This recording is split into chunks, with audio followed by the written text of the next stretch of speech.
Hai semua, selamat datang di channel Baca Saham. Pada video ini, kita akan membahas satu saham blue chip yang sudah turun 80%, bahkan mendekati PBV terendahnya.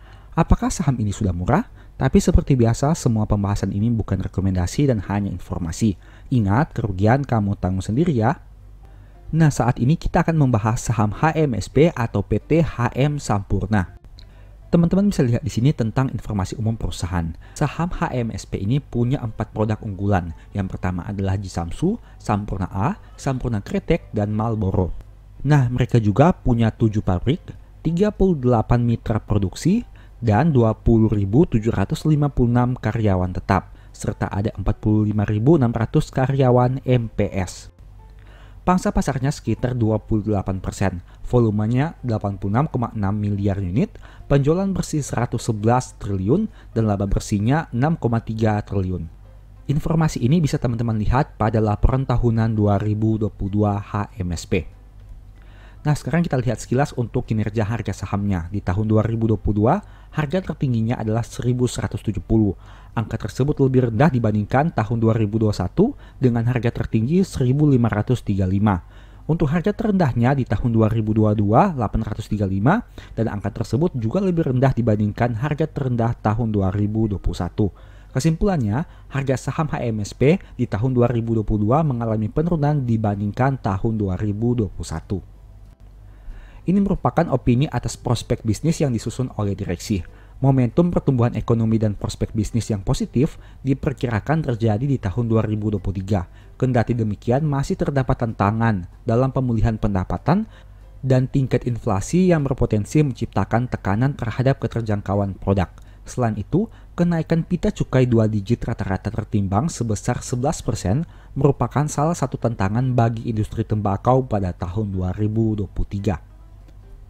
Kemudian kita bahas dari probabilitas setiap bulannya. Saham HMSP ini cenderung naik di bulan Januari dan Februari dengan probabilitas 60%. Sebaliknya pada bulan Juni, saham ini tidak pernah mengalami peningkatan dalam 10 tahun terakhir, atau dengan kata lain, probabilitas kenaikannya adalah 0%. Nah, selama tahun 2023, HMSP ini sudah naik 18,4%. Sekarang kita akan bahas laporan keuangannya per 31 Maret tahun 2023.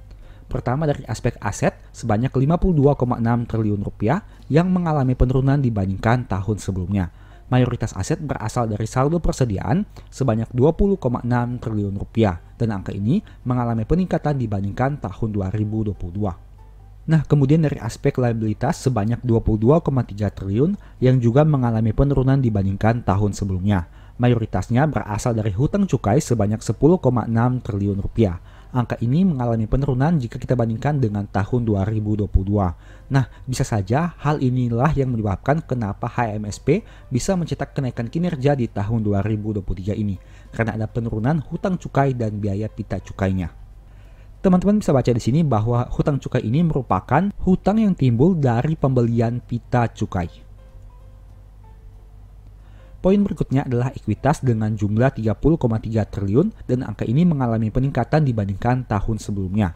Sayangnya, mayoritas ekuitas perusahaan ini berasal dari tambahan modal disetor sebanyak 20,6 triliun rupiah. Angka ini jauh lebih besar jika kita bandingkan dengan saldo labanya.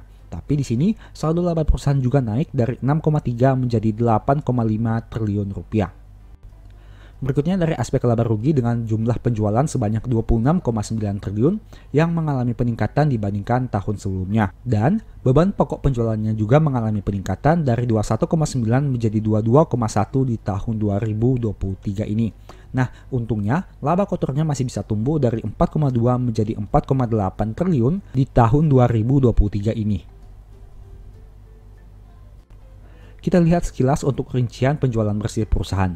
Mayoritasnya berasal dari penjualan lokal, dalam hal ini adalah produk sigaret kretek mesin sebanyak 17 triliun rupiah dan mengalami penurunan dibandingkan tahun sebelumnya. Tapi, produk kretek tangan mengalami peningkatan dari 6 triliun menjadi 7,2 triliun di tahun 2023 ini.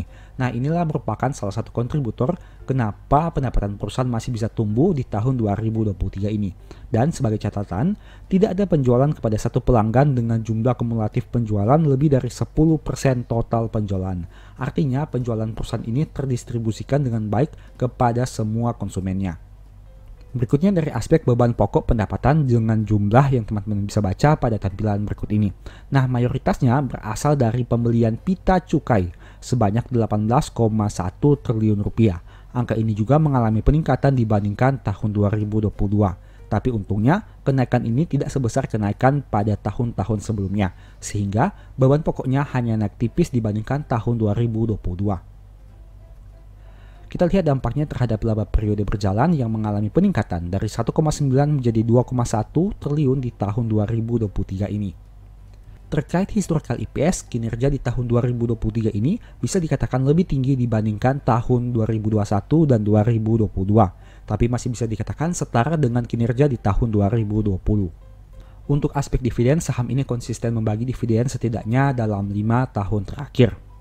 Yieldnya sekitar 6,3% per 13,5 dengan PBV 3,8 kali. Yang berarti dengan modal 260 saham ini dijual lebih mahal dengan harga 1.005. NPM 8% dengan ROE 28%. Angka NPM dan ROE-nya juga cukup tidak sejalan sehingga teman-teman harus analisa lagi di laporan keuangannya. Dan angka DER-nya juga sudah cukup tinggi dengan angka 73,5%. Dalam 5 tahun terakhir harga sahamnya sudah turun 79% atau bisa kita bulatkan dengan angka 80%. Dulu sempat di angka 5.500 tapi kini di angka 1.005, bahkan sempat turun hingga ke angka 780. Terkait historical PBV, rata-rata 3 tahun terakhir adalah 4,78 kali. Dulu sempat di atas 6,7 kali, tapi sempat juga turun hingga di bawah 3,81 kali. Yang berarti, dari data ini teman-teman bisa lihat bahwa harga pada saat video ini dibuat, diperdagangkan di bawah rata-rata PBV 3 tahun terakhir.